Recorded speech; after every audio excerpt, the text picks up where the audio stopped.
Ada dosa yang membuat seseorang tersungkur dan menangis di hadapan Tuhan. Namun ada pula sesuatu yang justru membuat seseorang berdiri tegak, merasa suci, merasa aman, padahal ia sedang berjalan menjauh tanpa sadar. Pernahkah kamu bertanya, mengapa ada orang yang rajin beribadah, lisannya lembut, ilmunya luas, namun hatinya kering, mudah menghakimi dan merasa lebih tinggi dari yang lain? Inilah rahasia yang jarang dibicarakan.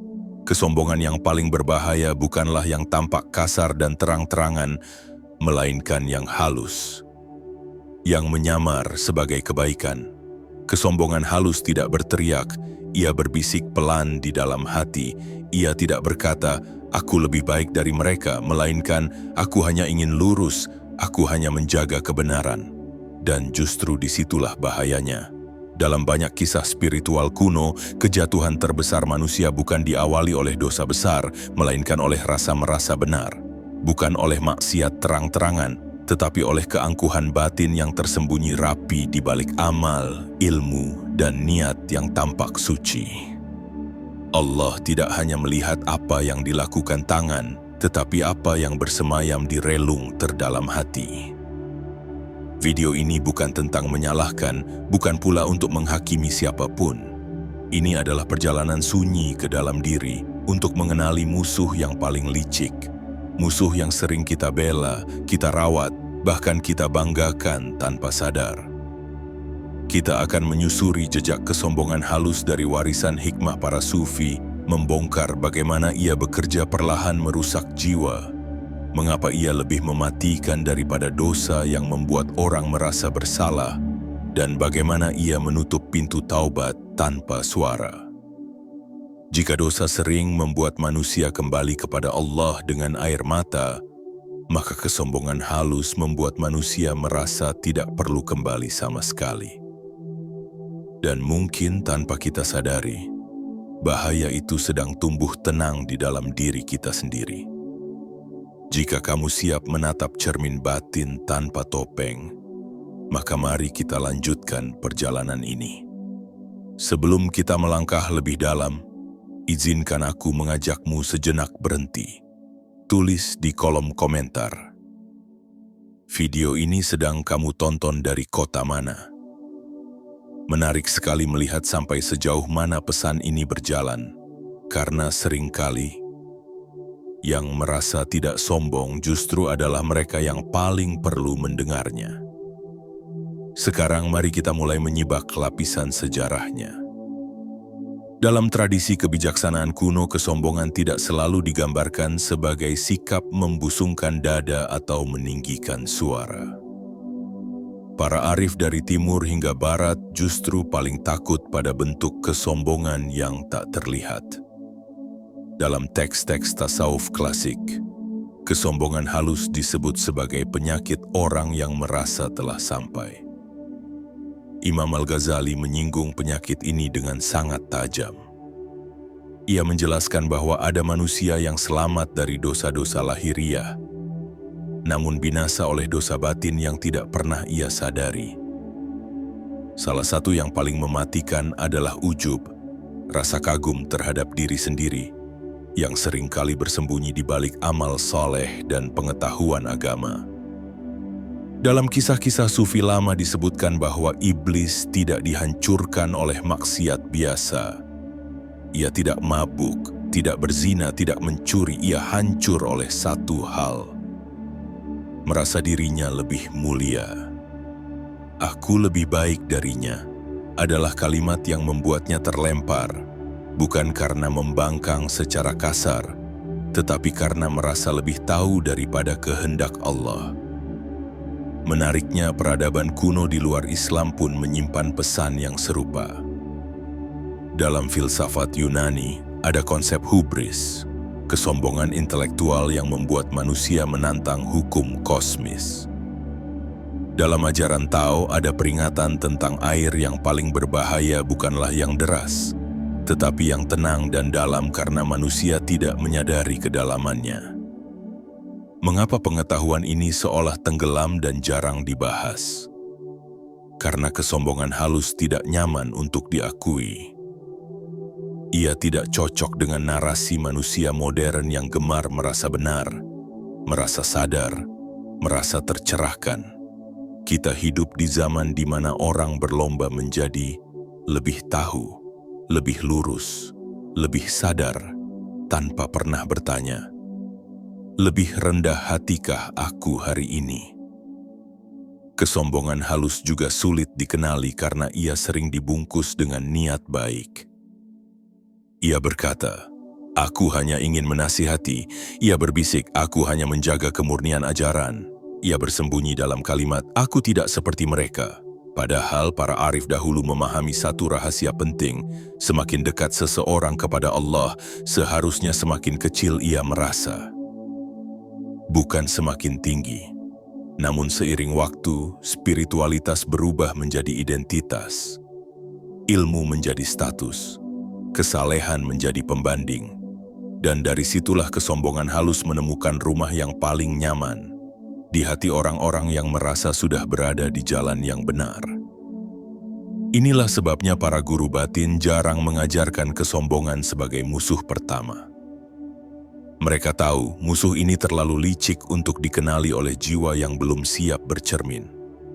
Dan pada bagian berikutnya, kita akan mulai membedah bagaimana kesombongan halus itu bekerja, bagaimana ia tumbuh perlahan, dan mengapa ia jauh lebih berbahaya daripada dosa yang membuat manusia tersungkur. Jika kamu merasa bagian ini mulai terasa tidak nyaman, itu pertanda kita sedang menyentuh sesuatu yang penting. Sebelum kita melangkah lebih jauh, izinkan aku menyampaikan satu hal dengan lembut. Tidak perlu terburu-buru, tidak perlu melawan apapun yang muncul di dalam dada. Tarik napas perlahan, dan biarkan dirimu tetap berada di sini. Dengarkan dengan tenang, bukan untuk membenarkan, bukan untuk menyalahkan, tetapi hanya untuk menyadari. Semakin tenang kamu mendengarkan bagian ini, semakin jelas pesan ini akan menemukan tempatnya sendiri di dalam hatimu.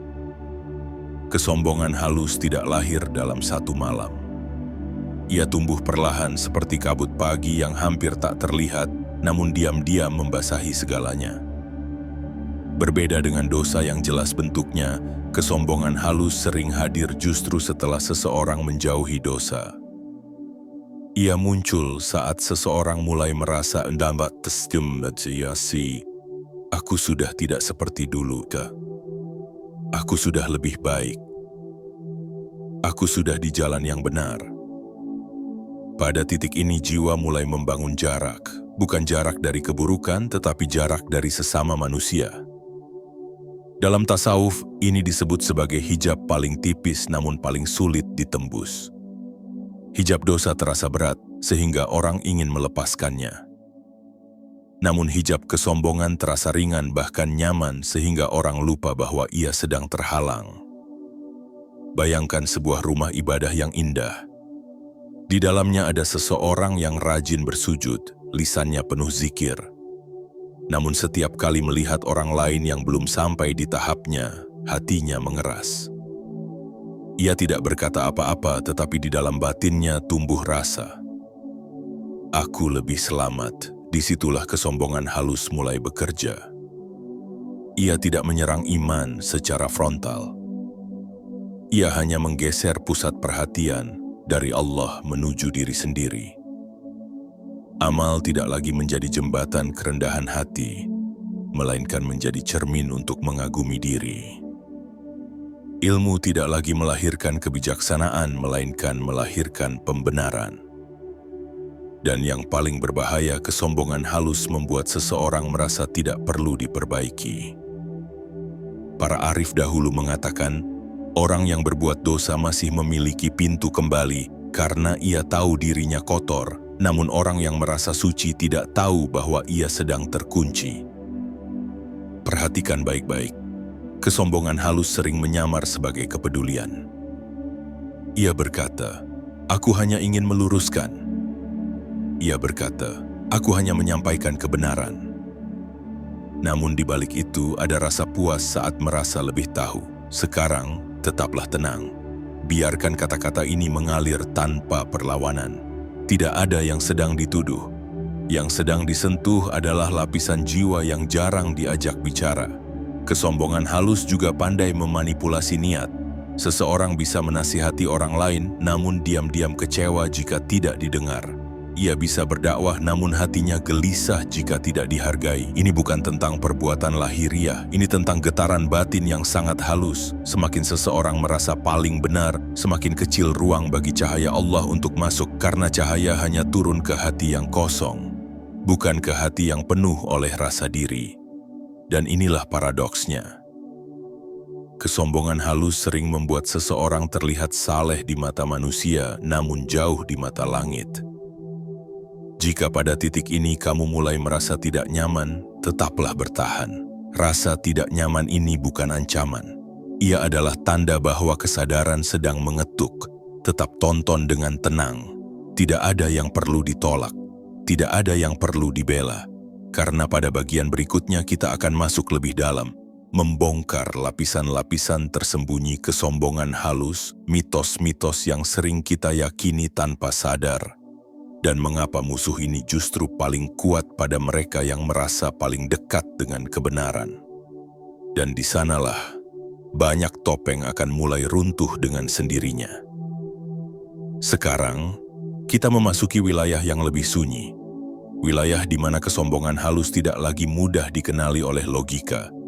Karena ia bersembunyi di balik niat, idealisme dan bahkan kerendahan hati palsu.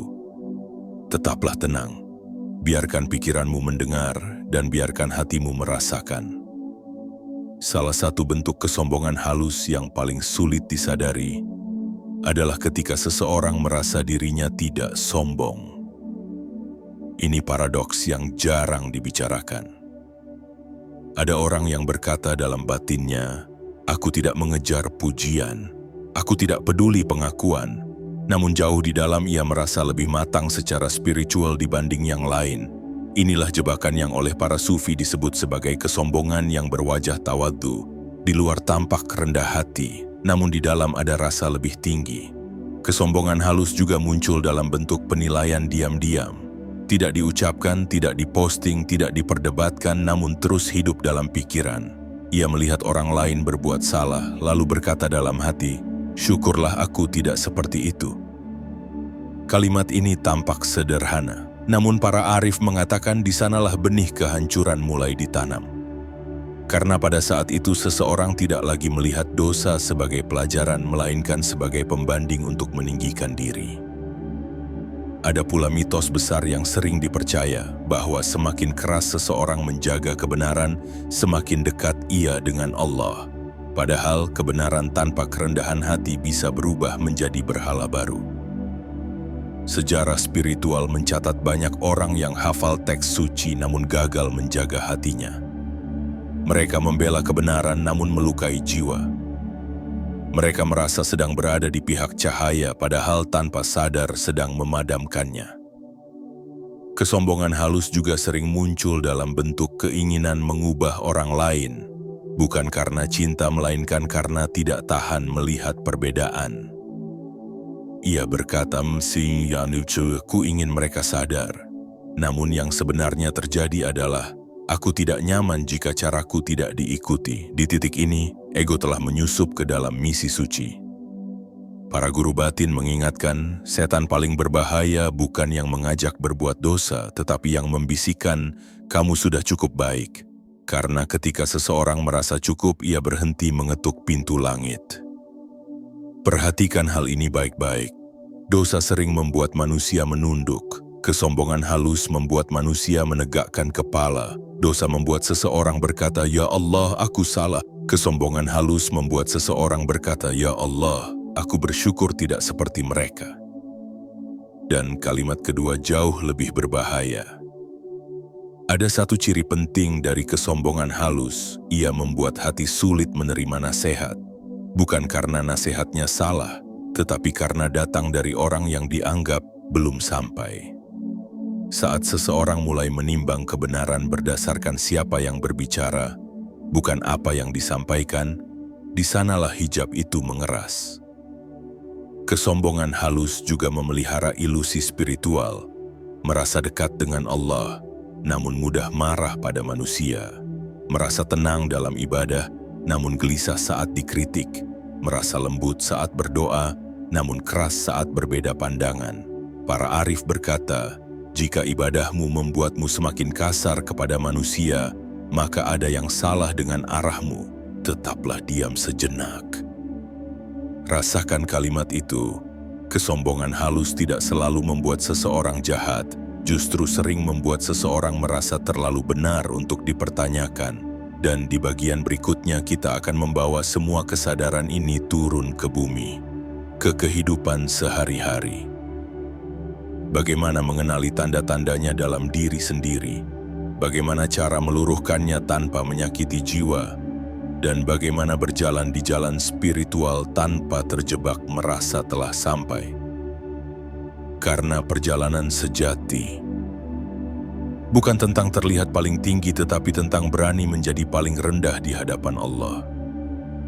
Sekarang, biarkan semua yang telah kita bicarakan turun perlahan dari pikiran ke kehidupan nyata. Tidak perlu menghafal, tidak perlu memaksa berubah, cukup hadir dan jujur pada diri sendiri. Karena kesombongan halus tidak runtuh oleh perlawanan keras, ia luluh oleh kesadaran yang lembut.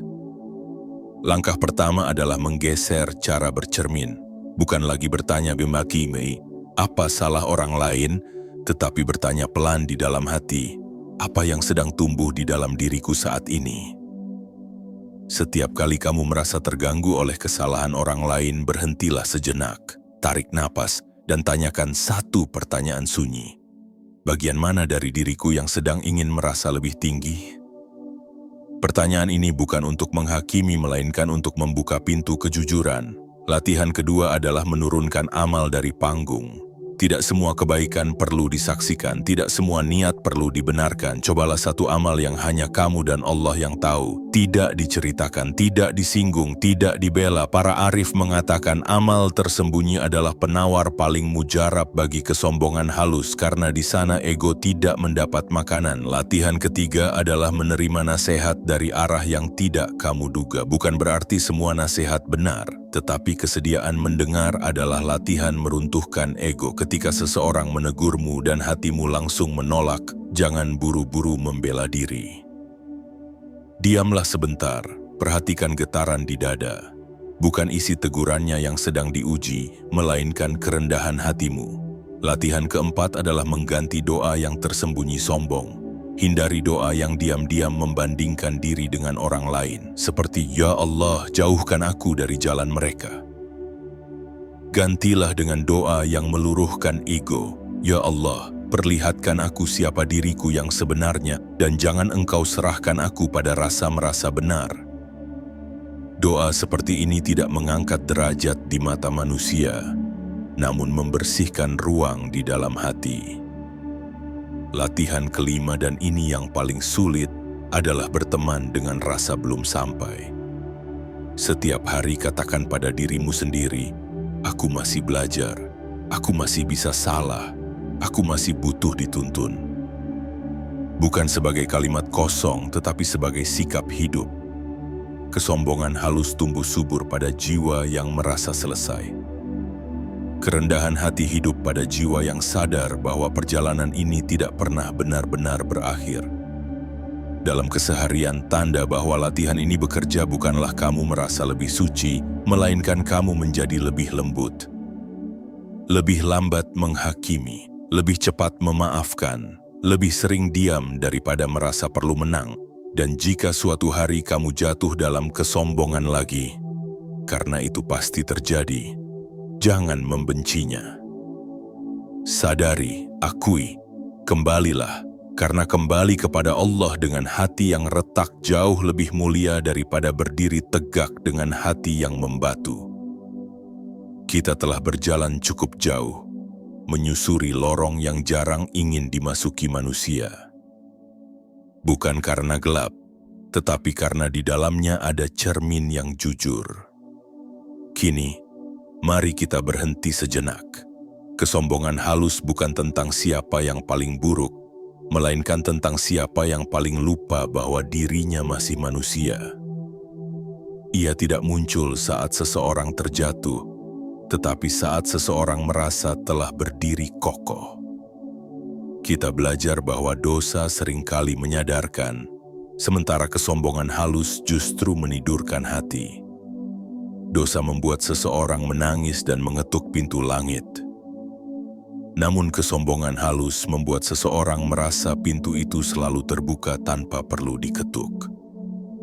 Para arif tidak takut pada orang yang jatuh berkali-kali, mereka takut pada orang yang tidak pernah merasa jatuh. Perjalanan spiritual sejati bukan tentang terlihat paling benar, paling lurus, atau paling sadar. Ia tentang keberanian untuk terus merendah meski tidak ada yang melihat. Tentang hati yang lembut saat berbeda. Tentang jiwa yang lapang saat dinasihati. Tentang kesediaan untuk berkata, "Aku bisa saja salah." Dan mungkin itulah tanda paling jujur bahwa seseorang masih dijaga oleh Allah. Sebelum video ini benar-benar berakhir, izinkan satu pertanyaan tinggal bersamamu. Jika hari ini Allah mengambil semua amalmu, semua ilmumu, semua citra baikmu di mata manusia, apa yang masih tersisa di dalam hatimu? Apakah ada kerendahan atau hanya rasa kehilangan karena tak lagi terlihat benar? Jika pertanyaan itu membuatmu terdiam, maka video ini telah menemukan tujuannya. Jika kamu merasa perjalanan ini menyentuh sesuatu di dalam dirimu, tuliskan satu kalimat jujur di kolom komentar, bukan untuk kami tetapi untuk dirimu sendiri. Dan jika kamu ingin terus menelusuri jalan sunyi ini, jalan yang tidak menjanjikan tepuk tangan, namun membawa pulang ke hati yang utuh, tetaplah bersama channel ini karena cahaya sejati tidak pernah berisik, dan kerendahan hati selalu menemukan jalannya pulang.